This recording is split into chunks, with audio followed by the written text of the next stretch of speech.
呢個故事叫做《海鷗與翠翠》。呢個就係主角啦。我係一隻海鷗嚟嘅，住喺個岩石邊嗰度嘅。跟住咧，中意一齊住嘅，就衝落海，睇到有條魚衝落海咬啲魚食嘅。嘟嘟嘟，有一日有一艘巨大嘅船接近呢個岩石島喎。船上面咧，啲人喺度唱緊歌。經過岩石島咧，船上面見到好多人同佢哋揮手喎。係啊，然後咧喺呢個船後邊咧，有啲細路仔咧掉啲嘢出嚟喎。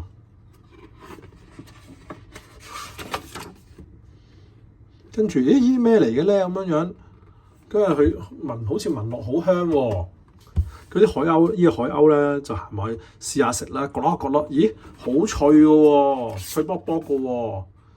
好搞笑佢個樣，佢話：呢咩味道嚟㗎？啊，好似飛去天空之後，又同海水一齊吸入一個巨型嘅洞穴裏邊咁樣嘅感覺，角落角落好脆喎，咁樣好中意食啊佢。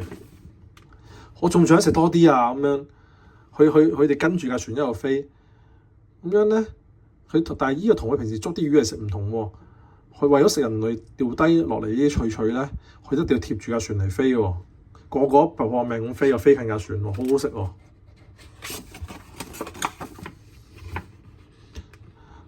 佢哋一路追住架船，因為呢啲海鷗一路追住架船一路食，唔經唔覺飛到嚟人類嘅城市裏邊喎。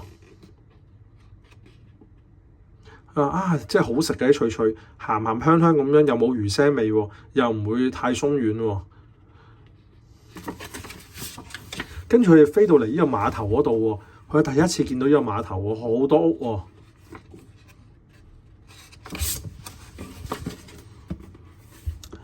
雖然咧呢一排食唔到脆脆喎，但係咧佢四圍揾嘢食咧，食到好多人類嘅食物喎，有啲食到啲麵包啊，嗰啲喺啲垃圾桶四圍執嘢食啊咁樣，垃圾桶四圍執嘢食，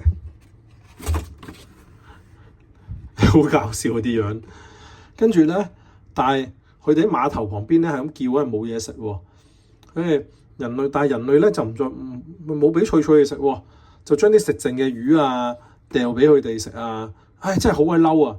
啲嘢臭崩崩咁樣食剩就擺好耐，擺到發臭先俾我食。我係想食鹹鹹香香嘅脆脆啊咁樣。喺有一晚月亮升起咗之後咧，佢哋行咗一條村裏邊喎，佢聞到啲鹹鹹香香嘅味道喎，咁佢揾下啲味道喺邊度嚟啊？跟住咧，佢喺條河裏邊見到隻好大嘅狗喎，佢就問阿狗狗：你有冇食過一啲鹹鹹香香嘅嘢啊？仲會好脆啊！食落嗰時發出角落角落咁聲㗎，但係狗唔理佢喎。跟住隻狗咧仲好惡，嗰啲吠佢好驚喎。佢跟住佢喺度走咗，因為走到入嚟呢度個鋪頭度，咦見到好幸福啊，好開心啊！佢原來見到啲脆脆啊，跟住咧擔個包脆脆就喺度就走啦，偷個包脆脆走啦。跟住咧，佢翻到去條巷仔嗰度咧，匿埋咧想食脆脆嗰陣時咧，佢見到有好多人喺度喎，佢有好多雀喺度喎。佢話：因為佢哋邊個咧？點解佢哋會匿埋呢啲地方嘅？到處都係到處都係布布同埋垃圾喎，啲羽毛都甩晒喎。佢哋仲可唔可以飛啊？咁樣就喺呢個時候咧，咩啊？有隻貓出咗嚟喎，佢嚇到佢好驚喎。佢話奇怪點解我飛唔起嘅咧？咁樣原來佢啲全部啲雀都飛唔起喎。